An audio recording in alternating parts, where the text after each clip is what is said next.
This podcast is brought to you by Most Valuable Podcasts, saving your day from boredom with the best podcasting entertainment. Hello and thanks for joining us on Superfans. This is the weekly show where we bring to you all Chicago sports summed up in some combination of analysis, bitching, and complaining. Homerism. I'm your fear-filled host, Dave Oster. Sitting across from me is Ricky Widmer. What's up, guys? And Sean Anderson. Hello there. And today we've got a jam-packed show for you. We're going to be starting things off hot and heavy with the Bulls and Lauri Markkanen. Shifting things over, some baseball talk. We got some Dallas Keuchel rumors around this offseason. And then wrapping things up with a segment on the Bears offseason 2020. If you guys are enjoying us and you want to find a way to contribute, make sure we keep doing what we are and bring you more content. Go over to patreon.com/mostvaluablepodcasts. Check us out. $1 tier gets you into our Discord. $10, you can jump on a show. We recorded Fast Break and Superfans today. We had John on. John's one of our favorite patrons. Had a great segment with him talking about young cores in the NBA. Bulls weren't mentioned, surprisingly enough. Shocker there. Don't have it. Yeah. Shocker no there. Need to. We're just keeping that clear. So let's get into things, boys. Chicago Bulls have had a disappointing start to the season, but as of late, there's some rays of hope. There's a little bit of hope floating in the air, and Sean rolling his eyes. Christ. I already feel it. Lauri Markkanen's performance as of late has been fill in the blank. Disappointing. This has been the one where, yeah, he's had good games. Yeah, but you know what? I'm gonna change it. Disappointing, but a better word is inconsistent, because it's like, I know what Lauri Markkanen can be. I just haven't seen the consistency that I want out of him. And because of that, it's disappointing. Month of December, he's putting up 18, 6, and about 1.5 assists a game, shooting 51, 41, 85. But here's the thing. You can say all those stats and everything like that, but Ricky's absolutely true when he says inconsistent, because you look at the actual numbers, you look at and watch the games. Yep. There are games that he's absolutely aggressive and forceful and putting his weight around. The Clippers game was one game that he was really good at, grabbing boards left and right. He was physical out there. He knew that he had a matchup advantage going up against Zubac and going up against Montrezl Harrell. The Washington game was a game that he was very aggressive at. Nobody plays defense game. The Miami game, he was great in the first quarter, but even then it was like the first half he was great, and then the second quarter he was out of there. Which game was it where Thad Young was getting a ton of minutes and they rested him for 13 straight minutes? I mean, he's been inconsistent this entire month, and although the numbers look good, the actual play hasn't been there night in and night out, and he'll be great starting off the game, and then he'll slow down. So was it the Charlotte game or the Atlanta game? It might have been the Charlotte game. Because the Charlotte game he had 25, and then Atlanta he had 23. It was the Charlotte game, because that was the worst game 10. we ever watched in just Bulls history. Yeah, that was straight up awful. He had 10 points. I think all of them were in the first half, and then they sat him in the second half, third quarter going into the fourth quarter for 13 minutes. But it was something great because he looked effective, and it looked like it might have been the first Charlotte game all over again, where he had 30 plus points. Pop-off game, and then he disappeared, and it was just something that was concerning. And he can have a great 5 of 10 night, but it's just going to be followed up by, we're recording this tonight, they play the Wizards again. It's just going to be followed up by another 2 of 7 night. You don't know what you're going to get from Lauri Markkanen, and although the numbers look good all over December, it's not a great sign yet, because he still hasn't felt like he's made his presence clear on this Bulls team. And just to correct you, we got the Pistons tonight. So red, blue, they all look the same. Logos are around. The thing that annoys me from what Sean was just saying, if I have to hear Stacey, it's not your fault. I know you listen to podcasts, it's not your fault. Big fan. I love Stacey King. He's one of my favorites. Yep. But if I have to hear Stacey one more time say, Lauri just needs to call for the ball because, he's got a guard on him, he should know his matchup. If I need to hear that one more freaking time, if you've got a smaller guy on you, hey, pass me the ball, I'm taking this kid to school. I can back him down, yeah. I'm taking this guy to school. Yep. And we don't see that from Lauri. Are you saying it because you want Lauri to do it? Okay. Yeah. I want him to do You're it annoyed because that Stacey keeps having to say it. Yes, having to say it. And that's why I didn't know if you were just upset. No. And that's why I said Stacey. It's not made your a good fault. observation. It's a problem because Lauri doesn't keep do that. Keep making the observation. Maybe there's a problem. Maybe Jim Boylan will listen to you someday. And that's the thing. And part of it is Lauri Markkanen. You got to put some of this onus on Lauri. But when it comes to like that part of it, I wonder if it's Lauri or if it's, hey, the system and what I'm taught in practice is to not do that because I'm taught to do something else, which would be a problem. Well, I really don't. I really would find it that they're not taught shocking anything. if they were like, "Hey, you're 7 feet tall. It's Jim Boylan. Don't use it." Well, here's the one interesting thing is Jim Boylan, but I don't think as much as Jim Boylan is a bad head coach, I don't know if he's that stupid. I don't think anyone is that stupid. There was that beautiful pause there because like. One of the big things I started for the thinking season about that. Hey, Jim Boylan, you're a clown. He turns and looks. But one of the big things for the season is we've seen the limited amount of shots from the mid-range game, and I think that might be contributing to this. Like Lauri was able to work in and have back-to-basket, do a turnaround, and hit mid-range shots, and he's being told, no, it's either low post or it's from three. Like that's the game plan. If you look at his numbers from this year, it kind of lines up with that, and I wonder if the mental notes from Jim Boylan saying mid-range is bad. And this is most notably, we've seen it with Zach LaVine early season versus Zach LaVine as of late in the fuck you Jim Boylan mode. Well, and they said at the beginning of the season, like Summer League when we were out there, that we were going to run trying to play shoot more threes. The analytical game without necessarily knowing how to get there, I think was the problem. So far, he's 4 of 20 in the actual mid-range, 10 to the three-point line. He's only taken 20 shots, four made. He's been pretty good around the rim, 60% on 97 attempts. And if we at least compare his mid-range games to mid-range numbers to last year, he took at least in the actual mid-range 80 shots from 10 to 16 feet, and then from 16 to the line, 62 shots. He was 37% on 16 to the three-point line, 37%, and then from 10 to 16. He was 32% on 80 shots. Yeah. So, I mean, his numbers have gone down in ways. He's been less effective from 3 to 10 feet, 43% compared to 37%. At the rim, he's been less effective as well. 62% last year compared to 60, not a major drop-off. And he's just been less effective all across the board at three-point percentage too, 36% compared to 33%. But, yeah, I mean, he's taken less of those true mid-range 10 to the three-point line this year, but also it wasn't like he was it's massively killing his game. No, I but really only want like you taking a mid-range shot if you're at that 40% mark, which he wasn't even at. No, but I think it blends into like the whole eye test problem with him because he doesn't have the confidence in knowing that that's a tool in his bag that he can grab whenever he needs to. I feel like his game's changing because he's got a mental note in there like, don't do this thing. It's not. So it's not a good thing. Can we say that he is the basketball Mitch Trubisky? That he's thinking too much? That they're giving him too many ideas to do, and he's not able to be himself. He's not able to play loose and free like Mitch Trubisky wants. He might not be able to play the style of game that he wants to. He might be trying to fit Jim Boylan's system, whatever system that is. We'd love to know. Let us know when you guys figure that out. But I think that might be the problem is, Lauri wants to play like a two guard. He doesn't want to bang down low. He put on the extra weight because that was part of the game. And, he knows he has to, as a 7-footer, have some respect down in the low post.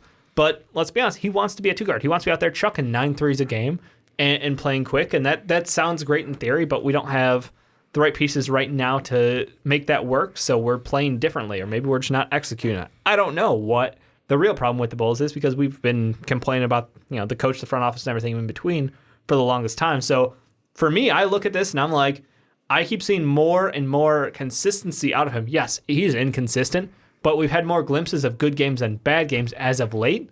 And like I said, the eye test, it looks like he's starting to put it together more often. So I'd like to try to be positive about this and say, hey, we started off horrible. We're now playing amazing defense, mostly on the back of Wendell Carter Jr., Chris Dunn, Thad Young. Guys like that are able to play great defense, and kudos to them for that. But like the whole balance is you have to have the offense cooking too. And it's not just Zach. You need Lauri to provide that on a nightly basis. I mean, there's been more spurts, from November into early October, the couple games they played in October. There was the games of like 13, 8, 10, 3, 9, 24, 9, 6, 11, 13, 13, 7, 7, 11, 14, 16, 18, 9, 9, 35, right? Like it hasn't been as consistent where you're getting 20, 15, 20, 22, 13, 22, 10, 13, 13, 31, right? You're seeing more usage out of him, more shots being taken, but still it feels like that consistency isn't there yet. And maybe that's just higher expectations for Bulls fans. They want to see more out of him and him be at like 17 at least every single game or something like that. Like, what's the deal? That's a part of it, but I also think that we got to look at the competition too. I mean, he was going up against OKC. He was going up against Washington. He was going up against Charlotte. He was going up against the Clippers, who weren't playing Kawhi. He was going up against Atlanta. He was going up against Charlotte. He was going up against Golden State, Memphis, Sacramento. The only good teams he was going up against were Miami, Toronto, and I mean, you could say the Clippers if you want to. But also, again, they weren't playing with Kawhi. So I just fear that Markkanen right now is... I don't think this is the Markkanen you're going to see. Mm-hmm. Okay. You know what I'm saying? But I mean, like, this is his career average, basically. That's where he's back to. So that's my question is the expectation just he has it in him for a couple of games a year? You can count on him to put up, like that 25 a night kind of deal. But all in all, he's going to be about a 17-8 kind of player. Is that just the expectation? Because we thought, hey, he starts out at this level, and man, he's just going to keep getting better and better. But maybe we set his trajectory too high, and we're in year 3 now, and he's basically the same player he was with a couple extra pounds on him, but basically the same stat line, I'm hoping it's just a slow start to the season because I'm looking at an article here on NBCSports.com. Yeah. And this is just the three-pointers, 20 games pre-December, and then the 10 games that we've had so far in December. Yep. Wide open three-pointers. He was shooting on 61 attempts, about 28. It was 27.9, but I'll round up to 28. That's rough. On 45 attempts through 10 games, shooting 51% right now. Yeah. Through 10. Shots weren't falling. Catch and shoot, 29% on 107 compared to now 40.8 on 71. Above the break threes, 27.7 to now 41. 94 attempts to 61 attempts. Okay. And then corner threes, 15 attempts in the first 20 games, 33.3%. Now he's hitting 41.7% on 12 attempts. Yeah, so I mean that's what I'm just hoping. Shots are just starting to fall. The shots are falling. Yeah. He's now feeling it, and can he carry that moving forward? Yeah. And once the shots start falling, feel a little bit more confident in yourself and have that bleed into the other areas that we've had a problem with Lauri so far this season. Yeah. I think the one thing that we haven't touched on and I don't want to take it off track, but this team has been decimated by one man being missing. Like Otto Porter not being on the court has made us look awful, and I wonder if that's what's unlocking. If Otto Porter was here, they'd unlock. We don't have a team. starting small forward. You also don't have a point guard that's actually good at facilitating the ball. Yeah, but not having a small forward who was as dynamic as he was at the end of last season for the entirety of his time with the Bulls, I think goes a long way in making sure that Lauri gets better quality of looks, making sure that the team as a whole has better offense. It makes your and a better team flow. better. I'm not going to argue that. I mean, he's a starting player in the NBA without a doubt. But I don't know if the current What's NBA. Up? He was one of the most efficient shooters in the NBA. He said a starting player, starting quality. Okay, player. but we don't know where he is right now with his injury. True. So, but even when he comes back from his injury, he is at least a starter in the NBA. Yep. That's a huge upgrade over playing. Who do we have out there this past week? It was it Sato? Sato was playing the 3 for us, which I mean that's a thing. I don't know if Markkanen is going to be affected that much by Otto because we really saw Otto take more of a step up late in the year because Markkanen was injured. So I don't know how those two are going to mesh well together. At least post trade deadline, Markkanen, average, and it's tough to look at his averages and be like, oh, this is what you should expect, right? Because he's all over the place. But 41% from the field, which isn't great. 31% from 3, 19 points per game. So the efficiency wasn't there, but the points were there. Yeah. So I don't know.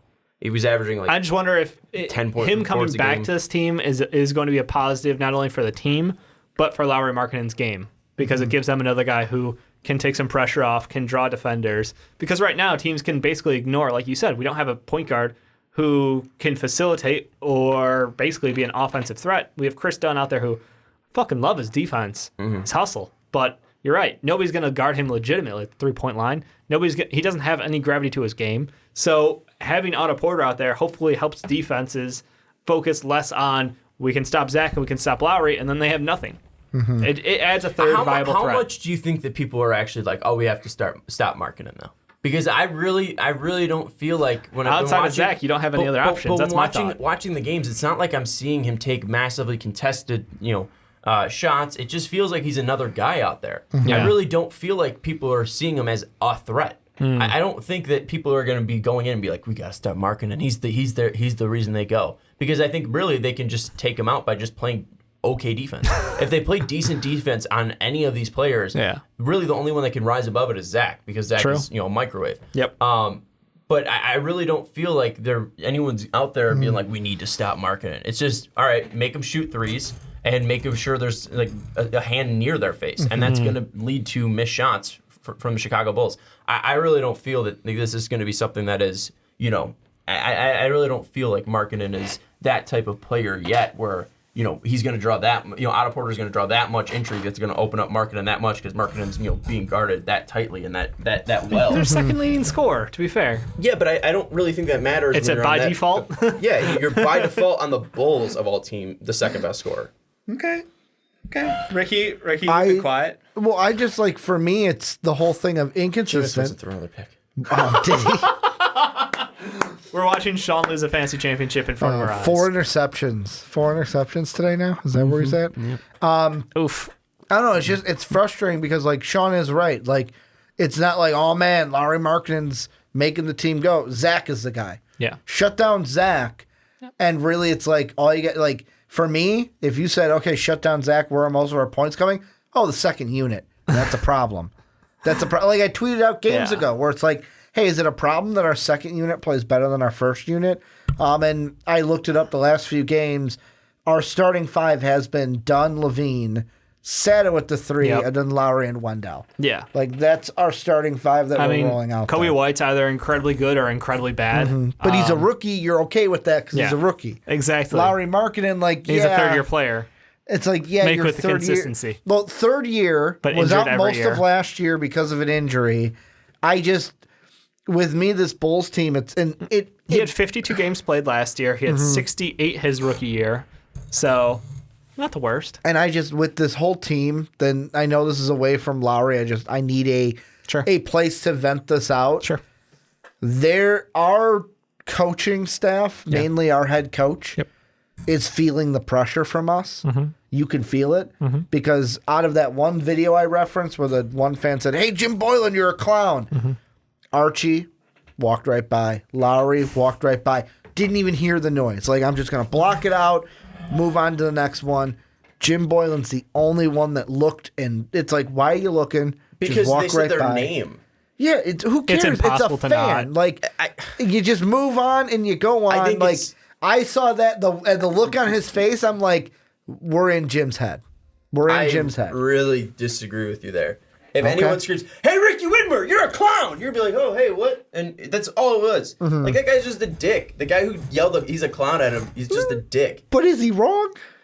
That's not your question. It's still it's a dick to do it, but is he wrong? He's wrong to do it. Yeah. Okay. No, I mean wrong in the statement. He's wrong to do it. No, I'm wrong in the statement. I think the way that I'm answering the question should give you an answer. True. Anyway, I think where I end on this is Lauri's playing better. He's giving me more hope, and it's going in the right direction. Games. Yeah. It's been 9 games. Yeah. Come on. 10 games. December. Yeah. December's been 10. It's been. Sorry. Oh, no. Double digits, bitch. Double digits. My mind's changed. It's been 10 games. I don't care. It beats the first awful 18 games. Dave, it's been 10 games. 20. 18. Because he had a 35-point performance. That's right. Okay. And he had another game, I can't remember which one it was. But the whole point is about consistency. So he had a 35-point performance and then 2 9-point performances. Yeah. So, no, it's been 20 games. Also, I'm cool with it. We're recording this on Saturday, so this will go up after the game is over. Yep. We may be able to beat the Pistons tonight because Blake is not playing. Blake hasn't been playing good anyway. Can I get when he is there? Yeah, I mean, one of the last games he looked really good at was Detroit. He looked really good in that game. You mean against the Bulls? No, Drummond wasn't playing well. And you're saying Lauri looked good. Okay. Yeah. Sorry, I thought you said Blake. I was like, over under 20 points per tonight for Markkanen. I'll say over. I'll say 22. 18. So under. I'll take the under. I'll take 13. Okay. I think he's going to be bad tonight. Okay. I'll say with Blake out, 22. Okay. Oh, yeah, because Blake's a defensive stalwart out there. Just stop Lauri Markkanen. He's going to be stopped by Reggie Jackson in the post. Yikes. God. Yikes. Please don't put that juju on me, Ricky Bobby. And on that incredibly depressing news.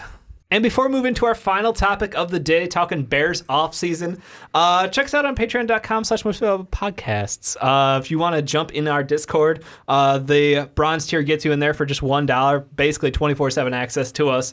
We do watch-alongs for basketball games. We start doing some WWE stuff, and I think that we're going to add on some playoff games as the football season concludes. So it's a great time. Check it out. And it's the most wonderful time. It would be a great Christmas gift for someone too. It would. If you know someone who enjoys MVP, or even just sports in general, it'd be a great time to do a gift out there. So, and just think about it, that Discord. Yep. If you want to get someone a year access that's to a it, cheap it's gift. only $12. That's a cheap gift. That's a really cheap But gift. the thought counts, and that's the thing. You get 24/7 access to us. That's a pretty good deal. Anyway, Chicago Bears offseason is rapidly approaching. We've already written off the year. It's okay. I guess the big question comes into this, and we've already had these discussions about the front office and the coach and the GM and everything in between being all of our problems. So going into this offseason, what moves should we look to make? Yeah, I think the biggest one will just be the fact of, will they pick up the fifth-year option for Mitchell Trubisky? That's going to be the biggest move. I don't know what they're going to do. It really depends on what he's going to do in the next 2 games. I think he's probably done enough for them to pick up that option. I don't like that he has done enough. I wish they would kind of just Kendall Fuller it and just let him play it out, because I don't really think he's going to be hawked over that much in free agency. So I don't think you're probably going to have to sign him at some point if he does play well, but I'd rather have him play well in year 5 because he's trying to prove something.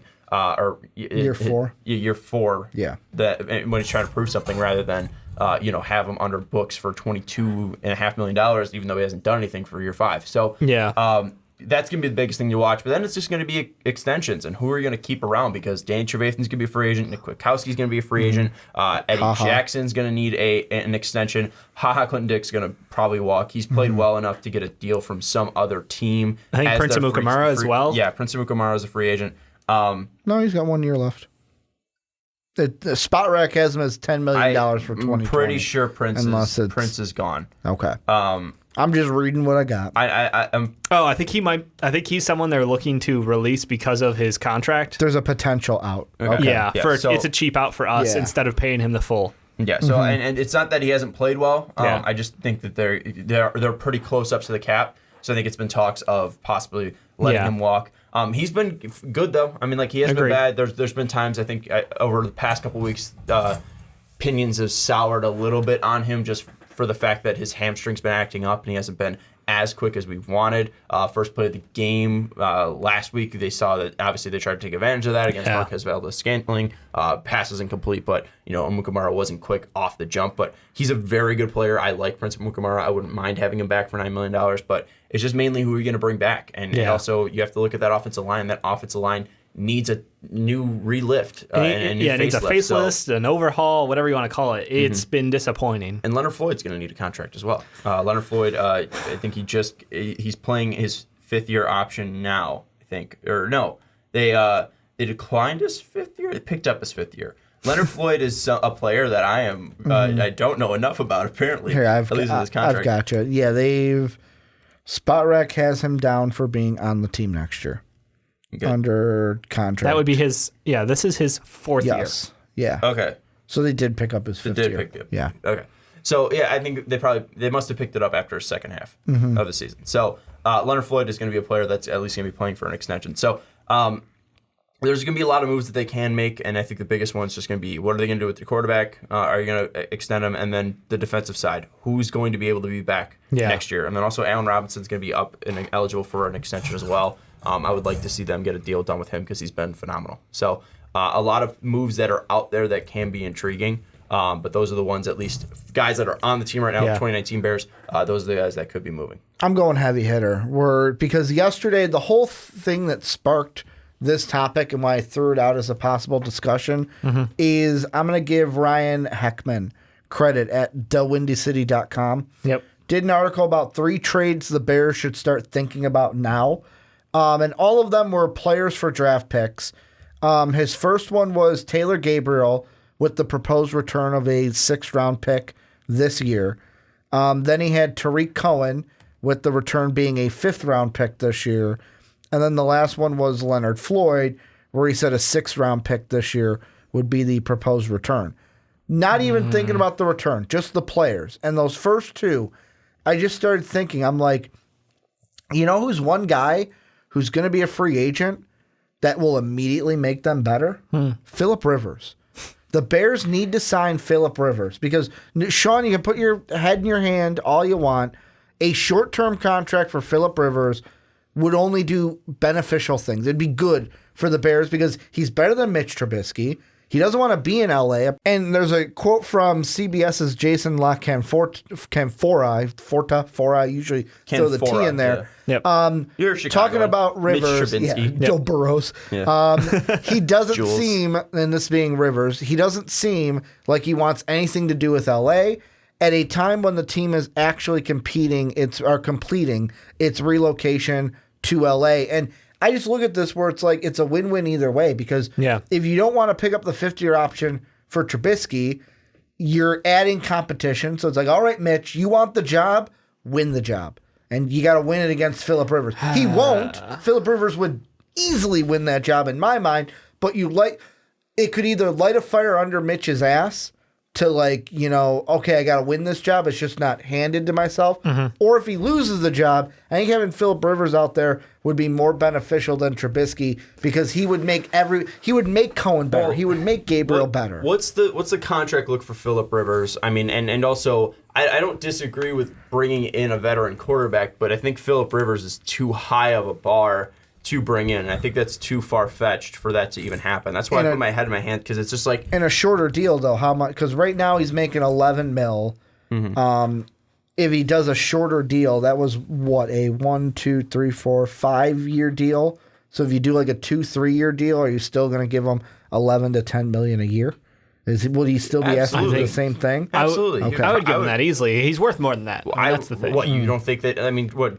It was an old Cousins deal. Right now is getting like 4 years, $83 million. Like, Phillip Rivers would probably get $360, right? I mean, he signed that deal 5 or 6 years ago when the cap was in a much different position. Yeah, he signed that deal years ago where it was a different market. Now it's a different market. I wouldn't be shocked if Phillip Rivers could get 2 years at $20 million per. Yep.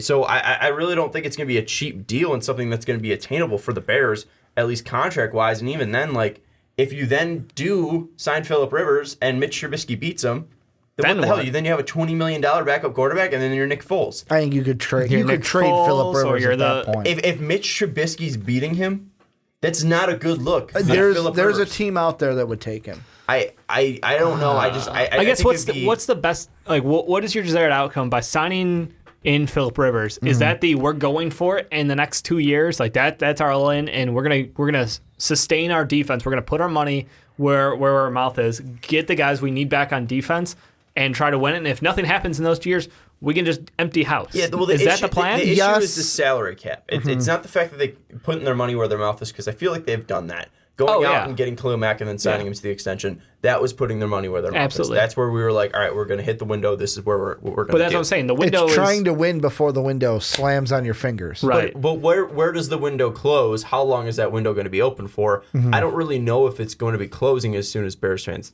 think it will be. Yeah. There are concerns with this team. There's concerns on how good of a quarterback evaluator Ryan Pace is. He seems to be great as a defensive talent evaluator. This defense is phenomenal. He keeps finding depth each and everywhere. I think Chuck Pagano's been a fine defensive coordinator. Is he as good as Vic Fangio? No, but I don't really think many are in the NFL, and I think the defense has still been fine. If you're giving up 21 points per game in this NFL and the way that they've been doing it, the turnovers haven't been there, but I don't really think that's more on Chuck Pagano. I think it's more on the fact that Eddie Jackson isn't allowed to play Eddie Jackson football because he's having to play more on the box compared to HaHa and Amos. So I think that the defense is fine where it's at. It's just how much do you trust Ryan Pace, and then also is Matt Nagy a good enough offensive play caller to be the head coach or at least a lead guy leading your offense? Because I think the players like him, and I think he's built a very good culture in that Bears locker room. Guys don't really come out and say a ton of shit. Guys aren't really bashing people behind closed doors. It seems like a very well-knit locker room, and I think that has to be given credit to by Matt Nagy. So I think the biggest concerns is just the fact that if those problems can be fixed, if Matt Nagy is actually a good play caller and he just needs a new quarterback, that can be fixed. And I think the defense can maintain where it's at, especially if you're keeping Khalil Mack and Eddie Jackson. Those are two, Pro Bowl, All-Pro players at their peak. So I don't know if the window is closing naturally as soon as people think it would. I just think it might be closing on a Mitch Trubisky ceiling or a Mitch Trubisky window or something like and that's that. The thing. Or a Matt Nagy window or something like that. I just don't think the window, though, is closing as in the Bears are going to suck for another 5 years in 2 years. Right. By 2025 or whatever, this team's going to be horrible. I don't think that's the case. I think this window can be open for 6 or 7 years. The window just might change. You might paint the window blue.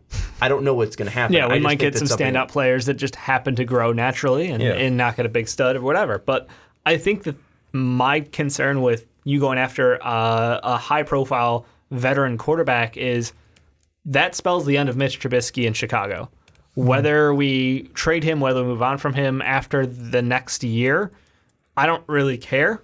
The thing is, no one really comes back from, I got benched for a veteran quarterback and I'm going to fight my way back up. It's not, as much as you want to paint that picture, I can't think of anyone actually succeeding in that kind of a situation. Do you guys, anybody ring a bell in that? Because, I look at the quarterbacks who have come in replacing veterans. You look at Ben Roethlisberger did it. You look at Tom Brady did it. You look at, I had another one, but Robo technically did. I almost want to say Jimmy Garoppolo, but he got replaced by the GOAT, so it's there was no way he was going to win that job over Tom Brady. But for someone who actually has come back. He came out, played good 4 games. Yeah, he got injured. We in the media wanted to discuss how there was controversy. Are they going to move on from Tom because they got Jimmy G? And he's now doing well. Stupid. Yeah, no, I know. I'm just saying. As a member of the media, we can say that. But just saying the fact that, this was a debate. It wasn't an actual debate, though, in New England. No, I know. Let's not act like it was a debate. No, that's what I'm saying. In the media, we wanted to make it a debate, but it wasn't. And that's stupid. Yeah. So, that. We're agreeing. So, yeah, but you're bringing it up as, something that could be possibly an example. It's the only one I can kind of think of that's even close because, Jimmy Garoppolo... If Tom Brady wasn't the GOAT and Tom Brady was just a good to great quarterback, then it would have been an actual discussion in there. The only reason it wasn't is because Tom Brady is the greatest of all time. I think that you could arguably say Manning in 2015. Manning was the starting quarterback, then Osweiler took over, and then they switched, put Osweiler out, and put Manning back in. Because Manning was injured, but he wasn't really. Was the neck injury, wasn't right? Great. Yeah, they benched Manning and put Osweiler in. But that's the thing is you don't see a younger player go through a I'm starting quarterback, veteran takes over for a couple years, and then I thrive after. That doesn't seem to really happen. Yeah. It doesn't mean it can't happen. It's just I haven't seen it happen in front of me for a team. So I think that if you're doing that, you're saying that we're ready to move on from Mitch Trubisky. He's a backup plan in case, Philip Rivers gets hurt or Cam Newton gets hurt. Some of those, available guys, Nick Foles even, if you want to toss him out there. In a trade, an awful deal, but, whatever. That's all I'm saying is if you go after a veteran quarterback, that spells the end for Mitch Trubisky. I don't see him bouncing back. Yeah, and that's why I think that Cam Newton, with his injury issues, I don't really like him as a fit in Chicago. I don't like Philip Rivers because the turf sucks out here. Don't play in Chicago. He's just old, and I don't really think that. I think he's too big of a name. I guess if you're bringing in Philip Rivers, he's just going to be your starting quarterback. Yep. And I think he's too turnover heavy. I think the best thing about Mitch is the fact that he does turn the ball over. He does throw interceptions, and he throws bad interceptions. But he's not reckless. He just makes bad decisions. But he's not making bad decisions each and every game. There's games that he doesn't throw a pick. There's games that he doesn't complete a pass, but he's also not throwing a pick. Where Philip Rivers is at least good for an interception a game. Yeah, he's got that confidence in his arm. He's I can make that happen. Yeah, I don't like that though, because I think that a big part of what made this team successful last year was the fact that they were so conservative on offense. And I think Mitch only had 6 interceptions last year. Yeah. No, he played or 8 or something like that. The fact that they're able to keep the ball and possess it and make sure that they have the shot at least a field goal each and every possession. That's what made this offense successful. So, saying that you want 37 turnovers from your defense is unrealistic, and you want this offense to still take a step up. But still, I don't think that Rivers would be a smart choice because of his turnover ability. Yeah. Foles would be fine, but Foles at $20 million, I don't want Foles at $20 million. I think what the plan should be, draft a quarterback in the second round, you get 2 of them, and then bring in Case Keenum. Case Keenum is a guy that, with a good offensive line before in Minnesota, has played well. He can get the ball out quickly. He can make, he's at times, a pretty good decision maker. He's not a guy that's gunslinging the ball around, throwing, 5 interceptions a game. Yeah. He probably has a game where he has 6 in Just one to prove you wrong. time in his career. But for a majority, he is a guy that can manage a game, and he's like budget Alex Smith, smaller. Alex Smith obviously can't walk, so I was gonna say Alex Alex Smith. Yeah. But I would say Case Keenum would make sense, and a second round quarterback, whether that be Jalen Hurts, whether that be Tua who falls, but I doubt that's going to happen. I think that's the game plan. At least I think if you're aiming at bringing a veteran, you might as well just not. Like, if you're not going for a big name who can make sure you compete now, I think I do draft in the second round a quarterback. Yeah, but I would go forward and I would try to I disagree because I would spend the money on the offensive line and defense. I don't go ahead and spend that extra money on a quarterback. But right now you're spending, I want to say $5 million on Chase Daniel. Yeah. So I mean, you could find a quarterback that is better than Chase Daniel and still sign him for that amount. They gave him $6 million. Yeah. They gave him $6 million. I mean, you can find a quarterback for cheaper that is better than Chase Daniel. The reason they gave him that much money was because they wanted him to be a coach as well. Yeah. So I really don't think that.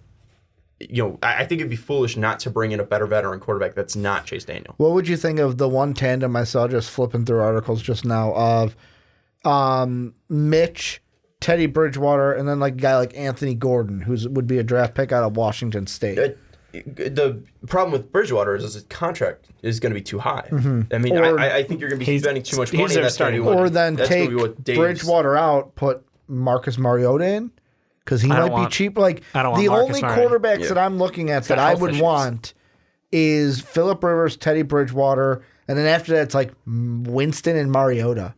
Man, that draft class.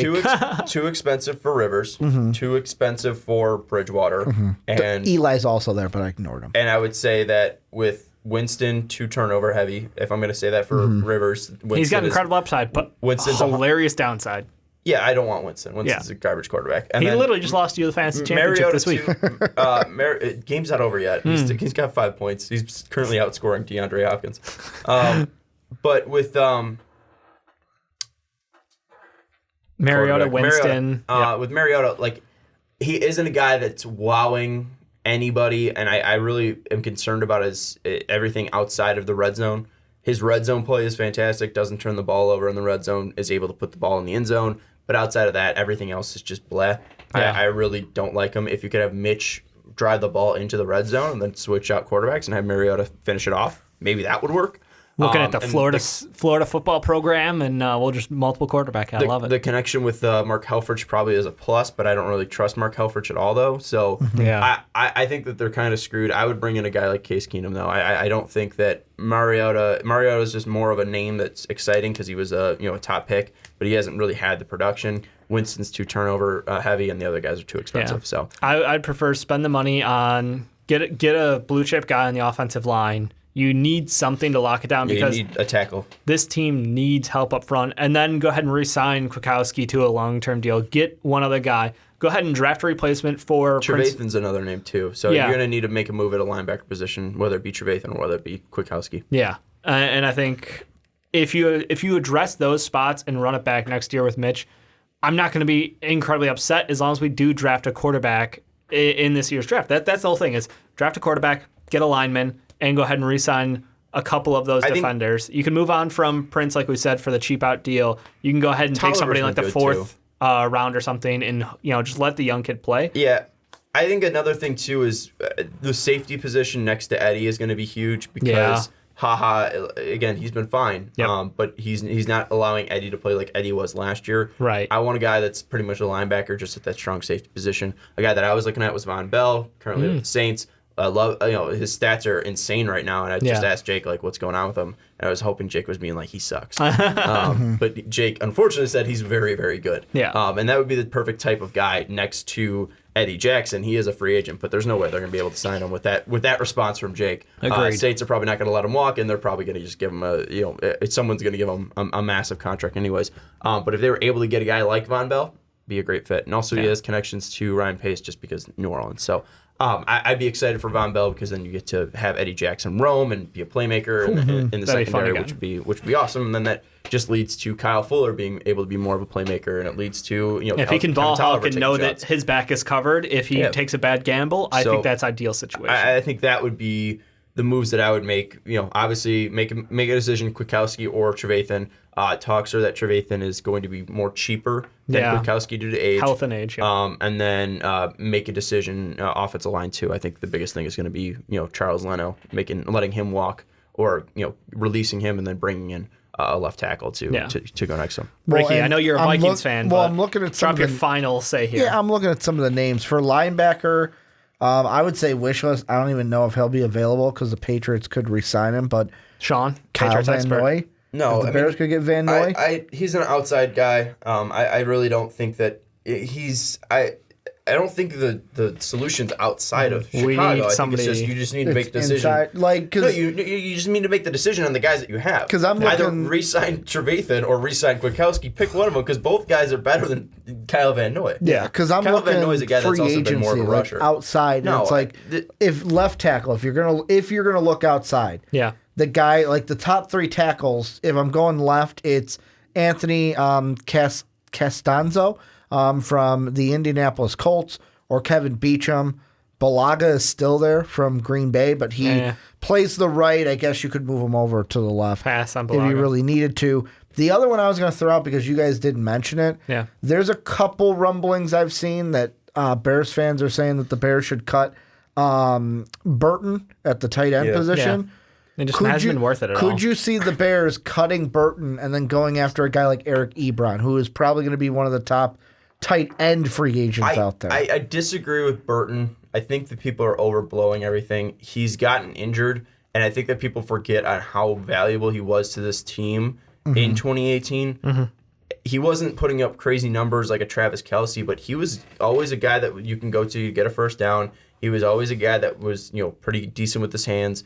Yeah, he's able to run block. He's able to come off the line and provide value. He was a fine U tight end. That's what they've been looking for. Yeah. I think that the fact that he's been injured has just been disappointing. Yeah. And the fact that we gave him so much money to be that player has been disappointing. But I don't think if you ask people at the end of the season and before the playoff game that he missed, I don't think people were talking about Trey Burton being a disappointment. Mm-hmm. It's just now that he's a disappointment. So I would say that it's likely they move on from Trey Burton, and I wouldn't have massive problems with that. Oh, sure. But I think people have such a negative view on Trey Burton because of the injuries that he has had. So I think tight end can be addressed in the draft.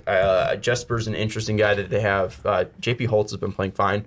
I think you address that in the draft. It's a cheap position to address in the draft. They typically have multiple guys at that position to make an impact on a team. I think that signing a tight end just might be it didn't work once. I don't think it should work again. Yeah, or it will work again. I would say go after guys in the draft.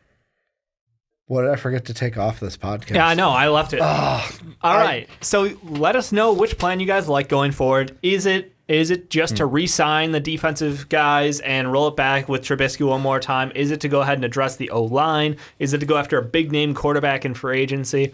Let us know what you guys think the best path is for the Chicago Bears this offseason. And let's hope that I actually hope Mitch Trubisky continues doing well for to wrap up the year so we actually have a decisive answer on what he is truly. Yeah, I don't disagree. I want him to do well. If we don't have to make a move at the position, I would like to not to. I would like to have a quarterback in Chicago. I just don't know if it's Mitch. Yep. Same question you asked us on the fast break about the Hawks. I'll ask both of you. 3 years from now, is Mitch still the quarterback? No. Ugh. I'd pass. No. Pass. Okay. All right. You guys answer that one down below as well. All right. Thank you guys so much. This has been Superfans. Check us out on patreon.com/mostofthepodcasts. And what's our names? Yeah, that guy over there is Sean. He may or may not have been here for another topic. Ricky's here, and I'm Dave. Yeah, thanks so much, everybody. Have a good one.